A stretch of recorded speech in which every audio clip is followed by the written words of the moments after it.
পক্ষ থেকে সংগ্রামী শুভেচ্ছা অভিনন্দন। বন্ধুরা, আপনারা জানেন সামনে নির্বাচন। এই নির্বাচনকে উপলক্ষ করে আমাদেরকে বিভিন্নভাবে আমাদের অপোজিট দল বিভিন্নভাবে আমাদের দেখা যাচ্ছে আমাদের কিছু তারা নোংরামি বক্তব্য দিয়ে আমাদের মেন্টালিকে তারা অন্য পথে ধাবিত করার চেষ্টা করছে। তো আমরা যেহেতু লং টাইম বিএনপি রাজনীতি করছি, রাজপথে থাকছি, তো আমরা যেন কারো কথায় কারো ইন্ধনে আমরা উস্কে না যাই, আমরা মেজাজ না দেখাই।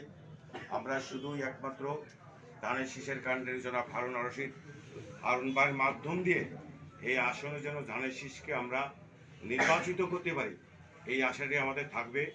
আপনারা জানেন দেশ গঠনে আমাদের নেতা দেশনায়ক তারেক রহমান 31টা